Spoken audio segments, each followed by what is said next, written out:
ఈ పనులన్నీ షీరో చేయలేదు షించాన్. ఓహో, అయితే ఎందుకు మన ఇంట్లో ఉంచుకోవడం? బయటికి వెళ్ళిపో.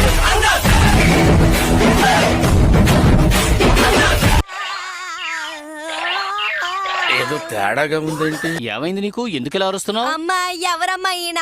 నాన్నగారేది? ఈయనెవరో నీకు తెలీదా? నాకు నా నాన్న కావాలి. నాన్నగారికి ఆఫీసులో మీటింగ్ ఉందని ఈవేళ త్వరగా బయలుదేరిపోయారు. అందుకని పోయినసారి చూసినప్పుడు ఎలా ఉన్నావో ఇప్పుడు కూడా అలాగే ఉన్నావు షించాన్. మరి దానికంటూ వేషం వేస్తారేంటి?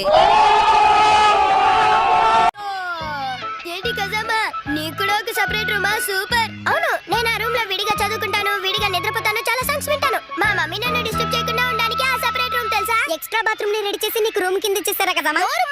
ఇది నా కోసమే మా డాడీ స్పెషల్ గా రెడీ చేసిన రూమ్. ఇందులో బాత్రూమ్ ఉంది, అంతకంటే స్పెషల్ కంప్యూటర్ కూడా ఉంది. జైల్లోనే బాత్రూమ్, బెడ్రూమ్ అని పక్క పక్కన ఉంటాయి తెలుసా?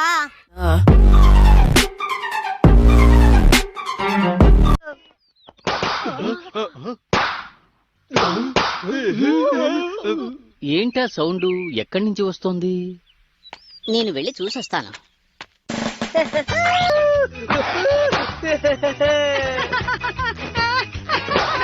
భయపెట్టేలా ఉంది. Enjoy చేస్తున్నారనుకుంటాను. A few inches later.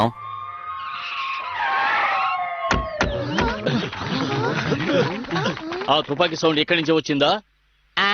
వెంటనే ఆయుధాలని కింద పడేయండి. ఎక్స్క్యూజ్ మీ, అసలు ఏం జరిగింది? బాస్, ఏం జరిగింది? బాసా, మనం ఊహించింది. పట్టుకోండి.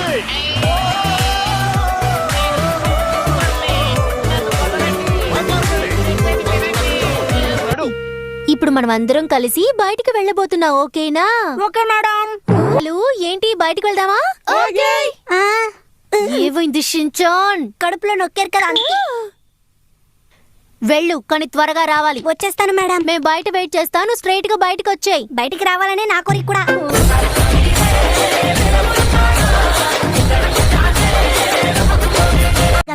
షించాన్, నువ్వు ఈ షీరోకి ఎన్నో విషయాలు చెప్పించాల్సి